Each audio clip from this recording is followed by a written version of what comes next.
Good morning students. आज हम करने जा रहे हैं स्पर्श भाग 2 की कविता आत्मत्राण, जो कि रविंद्रनाथ ठाकुर या टैगोर भी कह सकते हैं, रविंद्रनाथ टैगोर जी द्वारा रचित है। अब सबसे पहले हम साहित्यिक परिचय पढ़ेंगे रविंद्रनाथ ठाकुर जी का। साहित्य परिचय जो हम पढ़ते हैं उससे हमारी समझ विकसित होती है, साथ ही साथ कविता के बारे में यानी कि चैप्टर या कविता के बारे में भी जो कविता का उद्देश्य है, जो कविता से जो शिक्षा मिलती है, वो भी हम विशेष तौर से साहित्यिक परिचय में या पाठ में प्रवेश द्वारा जान पाते हैं। तो चलिए आरंभ करते हैं। 6 मई 1861 को बंगाल के एक संपन्न परिवार में जन्मे रविंद्रनाथ ठाकुर या टैगोर नोबेल पुरस्कार पाने वाले पहले भारतीय हैं। इनकी शिक्षा दीक्षा घर पर ही हुई। छोटी उम्र में ही स्वाध्याय से अनेक विषयों का ज्ञान अर्जित कर लिया। स्वाध्याय होता है जब अपने आप पढ़ना, अपने आप अध्ययन करना, जिसमें रुचि थी, जिस विषय में रुचि थी या जिस भी के बारे में ज्ञान चाहते थे, ऐसे विषयों को वो अपने आप ही पढ़ लेते थे। बैरिस्ट्री पढ़ने के लिए, बैरिस्ट्री होती है जो वकालत, पढ़ने के लिए विदेश भेजे गए, लेकिन बिना परीक्षा दिए ही लौट आए। रविंद्रनाथ की रचनाओं के लोक संस्कृति का स्वर प्रमुख रूप से मुखरित होता है। लोक संस्कृति यानी कि ऐसा नहीं है कि उनके जो कविता या लेख के जो विषय रहे हैं वो किसी समस्या पर आधारित या किसी अन्य विषय पर आधारित होते हैं, बल्कि वो लोगों से जो संबंधित होते हैं उन्हीं विषय पर लेख या कविताएं उन्होंने ज़्यादा लिखी है। प्रकृति से इन्हें गहरा लगाव था। इन्होंने लगभग 1000 कविताएं और 2000 गीत लिखे हैं। चित्रकला, संगीत, भाव नृत्य के प्रति इनके विशेष अनुराग के कारण रविंद्र संगीत नाम की एक अलग धारा का ही सूत्रपात हो गया। यानी कि एक संगीत धारा जिसे रविंद्र के नाम से ही जाना जाने लगा था। कोई एक विशेष संगीत जिस तरह से वो जो रविंद्रनाथ टैगोर जी गाते थे। इन्होंने शांति निकेतन नाम की एक शैक्षिक और सांस्कृतिक संस्था की स्थापना की। यह अपनी तरह का अनूठा संस्थान माना जाता है। तो आपको याद रखना है कि शांति निकेतन की स्थापना किसने की? रविंद्रनाथ टैगोर जी ने।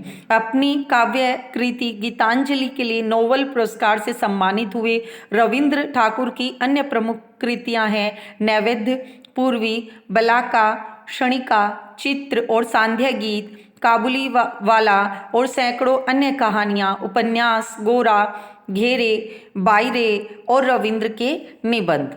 आपको ध्यान रखना है कि रविंद्रनाथ टैगोर जी बंगाली भाषा में लिखते थे और जो हमारी कविता है आत्मत्राण, ये भी बंगाली भाषा में ही रचित है, लेकिन हजारी प्रसाद द्विवेदी जी ने इसको इनका हिंदी अनुवाद किया है। तैरना, अब पाठ में प्रवेश पढ़ते हैं। तैरना चाहने वाले को पानी में कोई उतार तो सकता है, उसके आसपास भी बना रह सकता है, मगर तैरना चाहने वाला जब स्वयं हाथ पैर चलाता है तभी तैराक बन सकता है।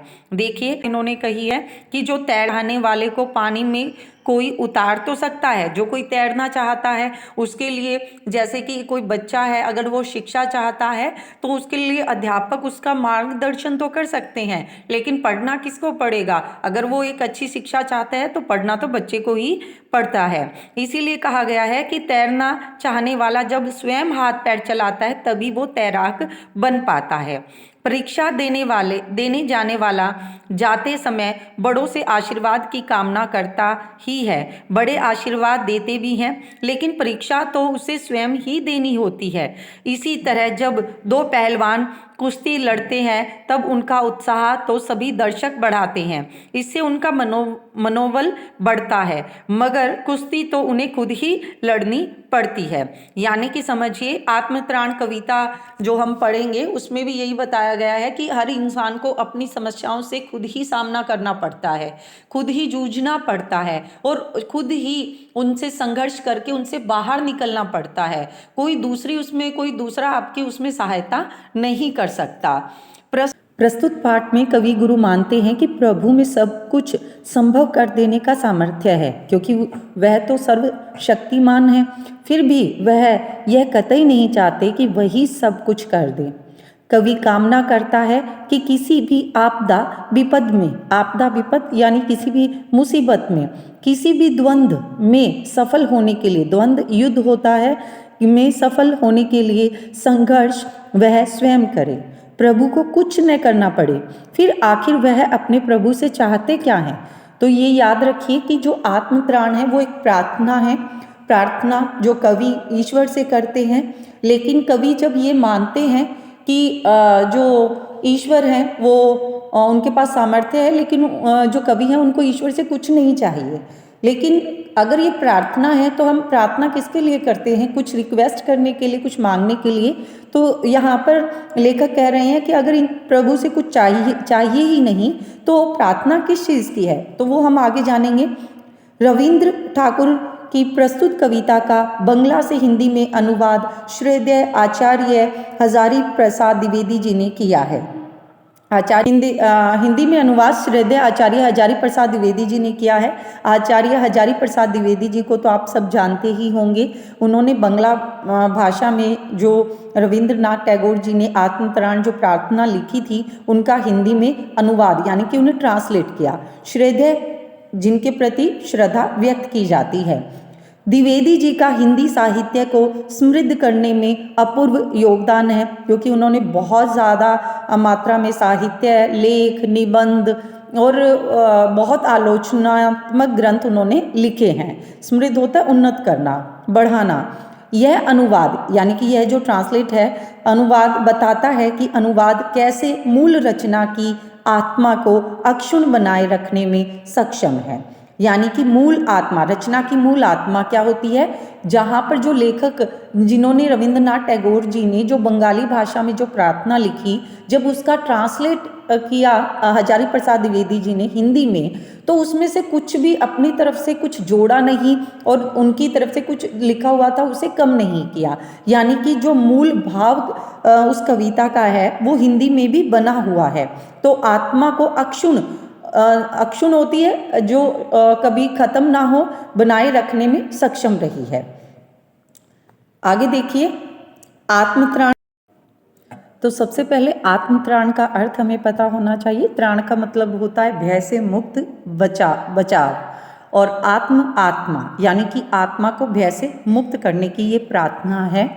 विपदाओं से मुझे बचाओ, यह मेरी प्रार्थना नहीं। अब यहाँ पर कवि सबसे पहले बता रहे हैं कि कौन सी जो उनकी प्रार्थना है वो नहीं है, क्योंकि हमने पाठ में प्रवेश में पढ़ा है कि जो ईश्वर है सर्वशक्तिमान है, लेकिन फिर भी जो कवि हैं उनसे क्या प्रार्थना कर रहे हैं? जो बाकी आम लोग करते हैं वैसी प्रार्थना कवि नहीं कर रहे हैं, बल्कि उनकी प्रार्थना थोड़ी अलग है। इसलिए हमें जानना है कि उनकी प्रार्थना में वो क्या चाहते हैं। तो यहाँ पर पहले आप थोड़ा सा ओवरव्यू मैं आपको देती हूँ कि यहाँ पर जो कवि हैं वो ये नहीं कहते कि मेरे जीवन की समस्याओं को समाप्त कर दीजिए, मुझे लाभ ही लाभ दे दीजिए जीवन में, मेरे जीवन में कोई कष्ट या कठिनाई ना आए। अपितु वो कहते हैं कि मुझे आप इतनी ताकत दीजिए कि मेरे जीवन में आने वाली कठिनाइयों का सामना मैं स्वयं कर सकूं, और जब मैं मुसीबतों में हूँ तब मैं किसी से सहायता न मांगूं, और मुझे किसी के प्रति मतलब मेरे हृदय में किसी के प्रति नफरत भी पैदा ना हो अगर कोई मेरी सहायता न करे। और साथ ही साथ कहते हैं कि सुख के दिनों में भी मैं आपको याद रखूं, बस इतनी ही मैं आपसे प्रार्थना करता हूँ। तो चलिए कविता पढ़ते हैं। ये जीवन के लिए बहुत अच्छी शिक्षा प्रदान करती है। विपदाओं से मुझे बचाओ, यह मेरी प्रार्थना नहीं। आज के समय में जहाँ पर तनाव बहुत रहता है जीवन में, और छोटी से छोटी समस्या भी हमारे लिए बहुत बड़ी समस्या बन जाती है, तो ऐसी समस्याओं से जूझने की ताकत जो भी व्यक्ति है उसे ईश्वर से मांगना चाहिए। तो चलिए किस प्रकार से कवि मांग रहे हैं वो देखते हैं। विपदाओं से मुझे बचाओ, यह मेरी प्रार्थना नहीं, कि आप मुझे मुसीबतों से बचाओ, इस चीज़ की प्रार्थना नहीं करता, ऐसी प्रार्थना आपसे नहीं करता ईश्वर कि मेरे जीवन में मुसीबतें ही ना आए, केवल इतना हो करुणामय। ब्रैकेट में करुणामय लिखा हुआ है, इसका अर्थ है कि ईश्वर को संकेत कर रहे हैं, ईश्वर की तरफ संकेत करते हुए कह रहे हैं कि हे ईश्वर, केवल इतना हो जाए, कभी न विपदा में पाऊं भय। विपदा मुसीबत और भय डर, यानी कि कभी भी मुसीबतों से मैं डरूं ना, अपने आप को डरा हुआ महसूस ना करूं किसी भी मुसीबत में, केवल आप मेरे लिए इतना कर दीजिए। दुख ताप से व्यथित चित्त को न दो सांत्वना नहीं सही। अगर मेरा चित्त यानी मेरा मन व्यथित है यानी परेशान है, किससे? दुख ताप से, दुखों के कष्टों से, यानी कि दुख बहुत ज़्यादा बढ़ जाने पर व्यथित है, बेचैन है, और ऐसे में आप मुझे सांत्वना यानी दिलासा नहीं दे रहे हैं, तो कोई बात नहीं, ना दीजिए, पर इतना होवे करुणा में दुख को मैं कर सकूं सदा जय। यानी कि हे ईश्वर, केवल इतना कर दीजिए कि दुख जब भी मेरे जीवन में आए तो मैं उनका डटकर सामना कर सकूं, उसका मुकाबला कर सकूं और उन मुसीबतों पर अपनी जय यानी मुसीबतों पर विजय प्राप्त कर सकूं। कोई कहीं सहायक न मिले तो अपना बल पौरुष न हिले। अगर मैं किसी मुसीबत में हूँ और कोई मेरी सहायता न करे तो भी मेरे अंदर इतनी ताकत भर दीजिए, मेरे आत्मबल को इतना मजबूत कर दीजिए कि मेरा बल, मेरा पराक्रम, पौरुष होता है पराक्रम यानी कि ताकत, मेरा बल, मेरी ताकत, मेरा आत्मबल मजबूती से बना रहे, वो अपने पद से कभी भी डगमगाए नहीं, यानी कि मैं कभी भी किसी मुसीबत के आगे घुटने ना टेकूं, हार न मानूं, केवल मेरी इतनी सहायता कर दीजिए। हानि उठानी पड़े जगत में, लाभ अगर वंचना रहे। अगर मुझे दुनिया में क्या उठानी पड़े? हानि, मतलब अगर मुझे दुनिया से सिर्फ हानि ही मिले और लाभ ना मिले, वंचना होती है वंचित होना, कि अगर मैं किसी लाभ से वंचित हो जाऊं और मुझे हानि उठानी पड़े तो भी मन में ना मानूं शय। शय का वैसे मतलब होता है नाश, नाश होना। और त्राण करो अनुदिन, तुम यह मेरी प्रार्थना नहीं।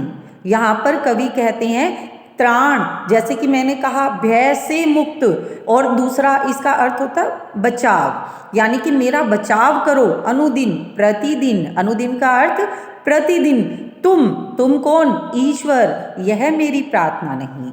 यानी कि कवि कह रहे हैं कि हर रोज आप मुसीबतों से, दुखों से मुझे बचा लो, ऐसी मेरी प्रार्थना नहीं है। मैं आपसे प्रार्थना नहीं करता कि मेरे जीवन में मुसीबतें, दुख, असफलताएं कभी आए ही नहीं, बस इतना होवे करुणा में कि हे ईश्वर, बस इतना कर दीजिए, तरने की हो शक्ति अनामय। अनामय होता है निरोग, स्वस्थ होना, कि मेरे शरीर को, मेरे मन मस्तिष्क को इतना स्वस्थ कर दीजिए कि उन मुसीबतों का सामना कर पाऊं, उन मुसीबतों से पार लग पाऊं, यानी कि उन मुसीबतों से बाहर अपने आप ही, अपने ताकत पर, अपने बल पर, अपनी आत्मशक्ति के बल पर उन मुसीबतों से बाहर निकल सकूं। मेरा भार अगर लघु करके न दो सांत्वना नहीं सही।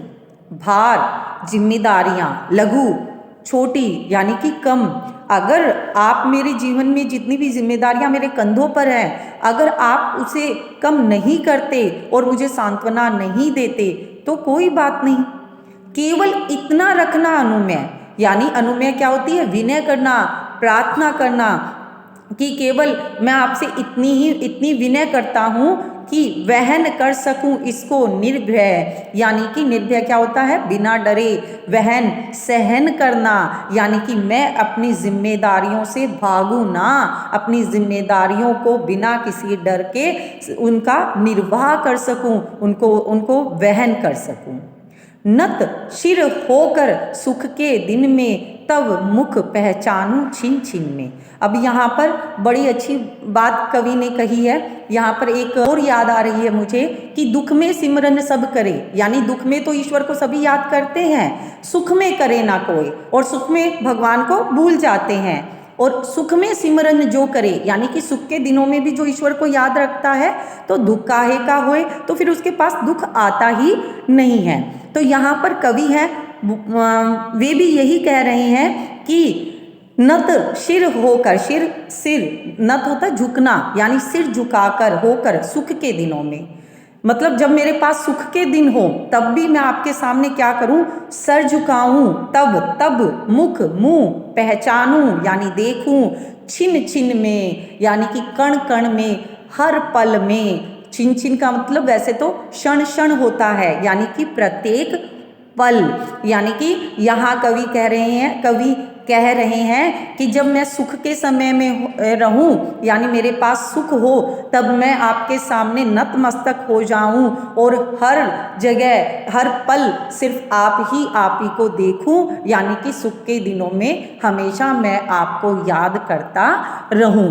दुख रात्रि में करे वंचना मेरी जिस दिन निखिल मही, दुख रात्रि, दुख रूपी रात, रूपक अलंकार है यहाँ पर, दुख रूपी रात, रात्रि, इस साथ में अव्ययी भाव समास भी होता है कि दुख रूपी रात्रि, यहाँ पर रात्रि की समानता की गई है दुख से, क्योंकि दुखों को काली माँ के रूप में दिखाया जाता है, इसलिए कि जब दुख की रात आए, करे वंचना मेरी जिस दिन निखिल मही, और मैं उन दुखों से घिरा रहूं और तब सारी मही यानी सारी पृथ्वी, सारी धरती, सारा संसार, निखिल होता है सारा संसार मेरी वंचना करे यानी कि मेरा तिरस्कार करे, मुझे यहाँ पर कवि कह रहे हैं हानि उठानी पड़े जगत में, लाभ अगर वंचना रही तो भी मन में ना मानुष है, यानी कि कवि कह रहे हैं कि अगर मुझे दुनियादारी में, संसार में हानि ही हानि मिले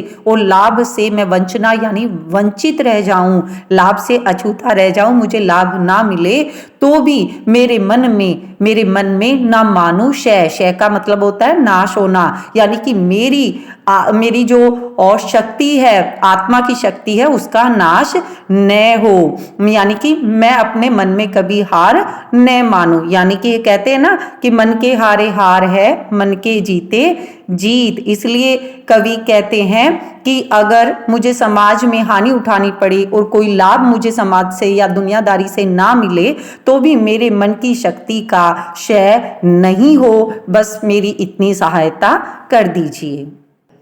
मेरा त्राण करो अनुदिन तुम यह मेरी प्रार्थना नहीं, यहाँ पर कवि कहते हैं त्राण, जैसे कि मैंने कहा भय से मुक्त, और दूसरा इसका अर्थ होता है बचाव, यानी कि मेरा बचाव करो अनुदिन, प्रतिदिन, अनुदिन का अर्थ प्रतिदिन, तुम कौन, ईश्वर, यह मेरी प्रार्थना नहीं, यानी कि कवि कह रहे हैं कि हर रोज आप मुसीबतों से, दुखों से मुझे बचा लो, ऐसी मेरी प्रार्थना नहीं है, मैं आपसे प्रार्थना नहीं करता कि मेरे जीवन में मुसीबतें, दुख, असफलताएं कभी आए ही नहीं, बस इतना होवे करुणा में कि हे ईश्वर बस इतना कर दीजिए, तरने की हो शक्ति अनामय, अनामय होता है निरोग, स्वस्थ होना, कि मेरे शरीर को, मेरे मन मस्तिष्क को इतना स्वस्थ कर दीजिए कि उन मुसीबतों का सामना कर पाऊं, उन मुसीबतों से पार लग पाऊं, यानी कि उन मुसीबतों से बाहर अपने आप ही, अपने ताकत पर, अपने बल पर,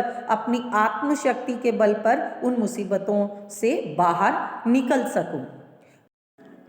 मेरा भार अगर लघु करके न दो सांत्वना नहीं सही, यहाँ पर लेखक कह रहे हैं कि अगर मेरा भार लघु करके, अगर मुझे आप छोटा कर दें, यानी कि अगर आप मेरे को गरीब कर दें और उस पर आप मुझे सांत्वना ना दें तो भी कोई बात नहीं, इसका भाव हम ये भी ले सकते हैं कि अगर आप मेरे कष्टों को कम न करें और उस पर मुझे सांत्वना भी न दें तो भी कोई बात नहीं, केवल इतना रखना अनुमेय, यानी अनुमेय क्या होती है, विनय करना, प्रार्थना करना, कि केवल मैं आपसे इतनी विनय करता हूँ कि वहन कर सकूं इसको निर्भय, यानी कि निर्भय क्या होता है, बिना डरे, वहन सहन करना, यानी कि मैं अपनी जिम्मेदारियों से भागूं ना, अपनी जिम्मेदारियों को बिना किसी डर के उनका निर्वाह कर सकूं, उनको वहन कर सकूं।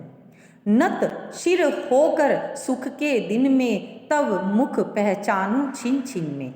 अब यहाँ पर बड़ी अच्छी बात कवि ने कही है, यहाँ पर एक बात और याद आ रही है मुझे, दुख में सिमरन सब करे, यानी दुख में तो ईश्वर को सभी याद करते हैं, सुख में करे ना कोई, और सुख में भगवान को भूल जाते हैं, और सुख में सिमरन जो करे, यानी कि सुख के दिनों में भी जो ईश्वर को याद रखता है तो दुख काहे का होए, तो फिर उसके पास दुख आता ही नहीं है।